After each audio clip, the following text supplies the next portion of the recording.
नमस्कार दोस्तों। Grow bag में और गमलों में विंटर वेजिटेबल्स पर मैं लगातार एक्सपेरिमेंट कर रही हूँ और आज मुझे नया अपडेट जो देखने को मिला है वो ये है कि मूली रेडी होने लगी हैं और अब ज़मीन से बाहर आने की तैयारी कर रही हैं। तो मुझे अभी अभी दिखा, मैंने सोचा मैं शेयर भी कर लेती हूँ। और यहाँ पर भी मुझे एक दिख रहा है, इसके अंदर भी। तो अब मूली बाहर आने को तैयार हो रही है। तो इसका मतलब ये है कि गमले में ये मेरा एक्सपेरिमेंट सक्सेसफुल रहा है और अब मूली रेडी होने लगी हैं। तो कुछ में दिख रही हैं, कुछ में नहीं दिख रही हैं। और मूली के पत्ते आप देख रहे हैं कितने हेल्दी हैं। और नीचे नीचे से जो मैच्योर लीव होती हैं, क्योंकि ये तो गमले में उगाई हुई और प्योरली जो है ऑर्गेनिक फर्टिलाइज़र यानी काउडंग कंपोस्ट के साथ तैयार की हुई वेजिटेबल हैं।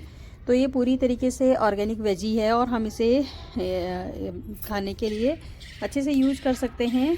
तो इसके चूँकि मूली में नीचे जो इसकी रूट है वो खाई जाती है, एडिबल होती है और उसमें तभी काफ़ी थिक रूट बनेगी जब इसमें लीव्स ज़्यादा होंगी।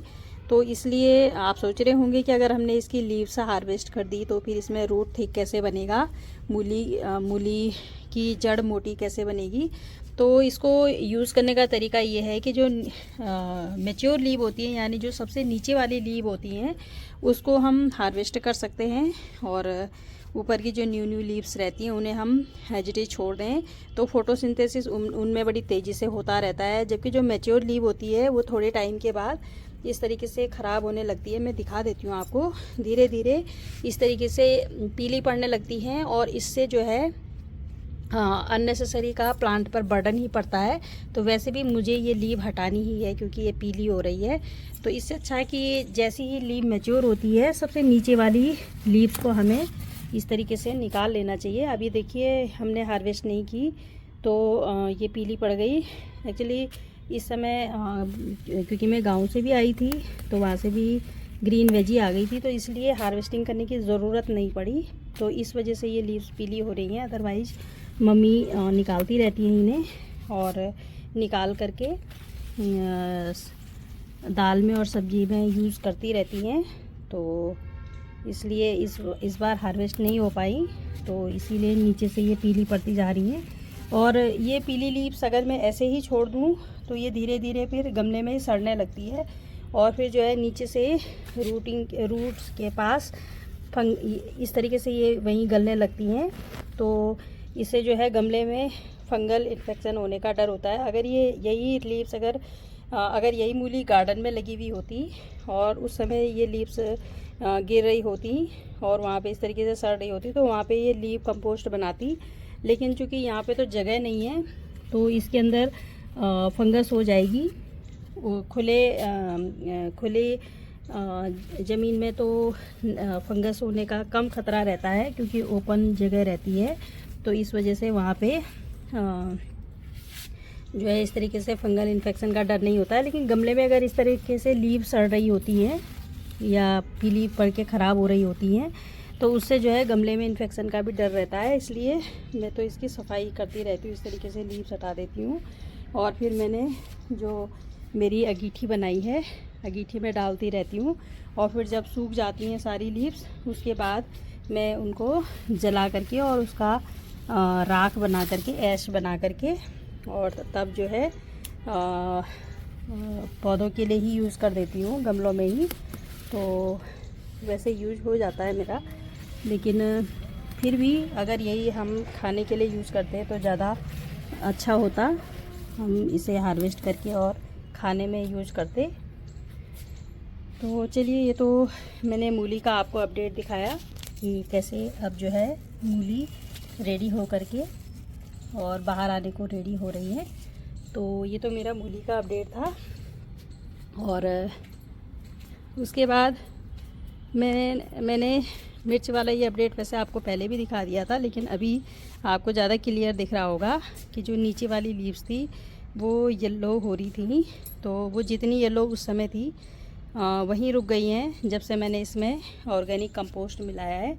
और ऊपर से अब ये नई नई इसमें ग्रोथ निकल कर के आ रही है और ये बिल्कुल चमकदार पत्तियां इसमें निकल के आ रही हैं और नई बड भी आ रही हैं इसमें, फ्लावर बड। तो यानी अब इसमें और मिर्ची लगेंगी और ये वाली जो मिर्ची लाल हो गई हैं इन्हें मैं आज हार्वेस्ट करूँगी। और राई का भी मैंने अपडेट आपको दिखाया ही था। काफ़ी बड़े बड़े चौड़े चौड़े पत्ते, 4 प्लांट मैंने इसमें लगा रखे हैं राई के पौधे में से निकाल के। तो ये इतने अच्छे तरीके से ग्रो हो रहे हैं। अब इसमें से भी कुछ प्लांट और निकाल के अलग करने के लिए मैंने एक और ग्रो बैग तैयार किया है, ये ट्रस्ट बास्केट का। और इसका अच्छा रिज़ल्ट मुझे मिला है। ये मेरा सबसे पुराना पॉली बैग है, नहीं ये वाला नहीं, ये वाला सबसे पुराना पॉली बैग है मेरा। और ये आप देख सकते हैं बिल्कुल भी ख़राब नहीं हुआ है, एच इट इज़। 3-4 साल हो गए इसे लगातार छत में और ये बिल्कुल भी ख़राब नहीं हुआ है। तो अभी इसके मेरे पास कुछ और भी पॉली बैग पड़े हैं, तो धीरे धीरे करके मैं उन सभी को रेडी कर दूँगी और उसके बाद उनको जो है सब्जियां ग्रो करने के लिए हर सीज़न में यूज़ किया करूँगी। और बाद में भी ज़रूरत पड़ेगी तो मैं ट्रस्ट बैग के ग्रो बैग ऑर्डर करूँगी ऑनलाइन, क्योंकि ये हल्के भी होते हैं, उठाने में भी आसान है और मिट्टी भी इसमें काफ़ी आ जाती है। और एक और मैंने ये रेडी कर दिया है, तो इसमें भी शाम को पापा जी पौध लगा देंगे। और एक मेरे पास ये कोटद्वार में मेरे दहनी अंकल जी ने दिया था ये कंटेनर, तो ये छेद वाला है, तो मैंने इसके अंदर से ये पॉली बैग लगा दिया है। और पॉली बैग लगा कर के इसके अंदर मैंने मिट्टी भर दी है और इसमें मैं लगाने वाली हूँ लहसुन। और लहसुन मेरा एक्सपेरिमेंट नहीं है, एक्चुअली एक्सपेरिमेंट मैंने लास्ट ईयर किया था और वो सक्सेसफुल रहा था और मुझे लहसुन भी मिली थी और पत्ते भी काफ़ी अच्छे ग्रो हुए थे। लहसुन के पत्तों का नमक बहुत स्वादिष्ट होता है और उसका तड़का भी लगता है, जैसे धनिया का तड़का लगता है, ठीक उसी तरीके से लहसुन के पत्तों का भी तड़का यूज होता है सब्जी और दाल में और बहुत ही खुशबूदार होता है। तो मैंने ले लिए है ये लहसुन, तो इसमें से कुछ पे तो इस तरीके से प्लांट निकल रहे हैं, तो ये सब मैं यूज़ करने वाली हूँ। और मैं अभी आपको इसमें लगा के दिखा देती हूँ मैं किस तरीके से लगाने वाली हूँ। तो पहले मैं अरेंजमेंट कर लूँ, उसके बाद में वीडियो शूट करूँगी। तो इस तरीके से थोड़ी थोड़ी डिस्टेंस पर मैं आइडिया से इनको रख रही हूँ।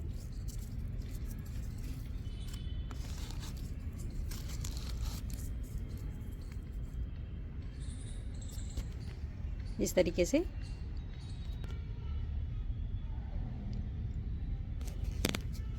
तो ये मैं अंदर करती जा रही हूँ।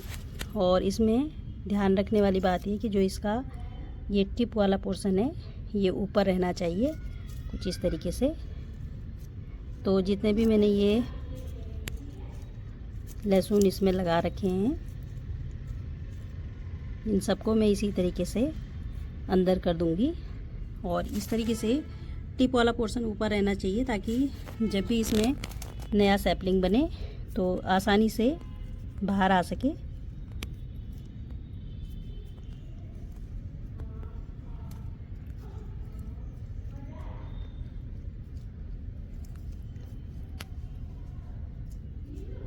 बहुत ही आसान काम है ये सॉइल प्रिपेयर करने के बाद। सॉइल मिक्सचर की मैं बात कर लेती हूँ। तो मैंने इस पॉट में जो सॉइल मिक्सचर लिया है वो गार्डन सॉइल 50% और उसमें 50% मैंने काउडंग कंपोस्ट मिलाया है। और इसके अलावा मैंने और कुछ ऐड नहीं किया है इस पॉट में। हाँ, एक चीज़ और बता देती हूँ, इसकी जो पॉट की हाइट है वो करीब 1.25 फीट तक है, मतलब 1 फीट से थोड़ा सा ही कम है ये। तो यानी इसकी जो गहराई है वो 1 फीट से थोड़ा कम है। तो मैंने इसमें ये पॉली बैग बिछाया है। तो मुझे थोड़ा सा ये संदेह था कि जब मैं इसमें वाटरिंग करूँगी तो गीला रहेगा ये नीचे हमेशा, तो गीला होने की वजह से कहीं ऐसा ना हो कि इसकी नीचे की लेयर पे फंगल इन्फेक्शन हो जाए, फंगस हो जाए और उसकी वजह से धीरे धीरे मिट्टी में फंगस फैल के और फिर इसके रूट्स ख़राब कर दें और प्लांट सारे ख़राब हो जाएं। तो इसलिए मैंने इसको बिछाने के बाद, यानी इस पॉली बैग को बिछाने के बाद इसके सबसे नीचे बॉटम पे अंदर से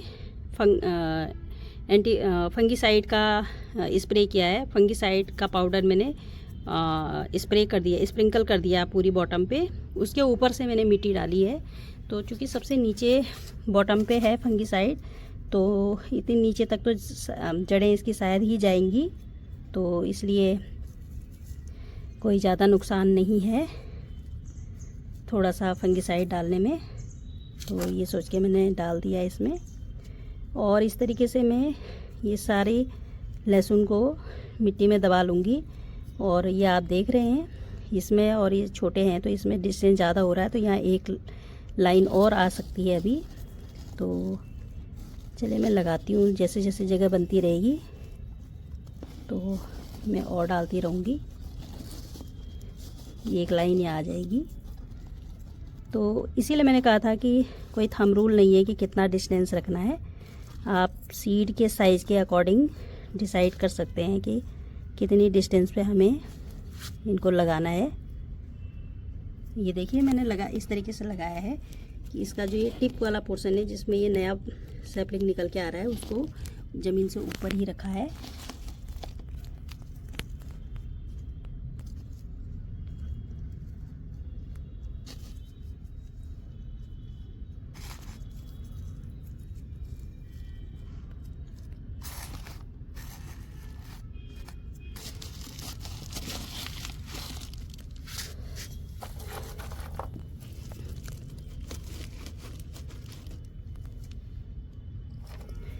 और इस तरीके से थोड़ा जहाँ स्पेस बच रहा है मैं चेक करके एक बार और थोड़ी सी लहसुन इसमें डाल देती हूँ। फाइनली मैंने गमले में लगा दी है लहसुन, और यूनिफॉर्मली मैंने पूरे गमले में लगा दी है थोड़ी थोड़ी डिस्टेंस पर। और इसमें हल्का हल्का वाटर स्प्रे कर दूँगी ऊपर से, और जब सैपलिंग निकलने लगेंगे तब इसमें ढंग से पानी दूँगी, क्योंकि अभी इसमें रूट्स नहीं है। तो कहीं ऐसा ना हो कि ज़्यादा पानी डाल के लहसुन अंदर ही सड़ जाए। तो जब सैपलिंग निकलने लगेंगे इसका मतलब नीचे रूटिंग भी हो गई है। रूटिंग होने के बाद ही इसमें सैपलिंग निकलेंगे, तो तब मैं इसमें ढंग से पानी दे दूँगी। अभी मैं खाली स्प्रे करती रहूँगी। तो ये मेरे गार्डन में पालक, राई, मिर्ची और इन सब के साथ ऐड हो गई है लहसुन। तो चलिए देखते हैं कितने दिन बाद इस पर अब नए सैपलिंग आने शुरू होते हैं। तो इसका अपडेट मैं आपको शेयर करती रहूँगी बाद में। तो दोस्तों, मेरी वीडियो में आखिरी तक बने रहने के लिए आप सबका हार्दिक आभार। आपका प्यार और समर्थन मुझे लगातार मिल रहा है, और उम्मीद करती हूँ कि आगे भी बराबर मिलता रहेगा। तो मिलती हूँ किसी अपनी अगली वीडियो में किसी नए कंटेंट के साथ। तब तक के लिए हैप्पी गार्डनिंग फ्रेंड्स।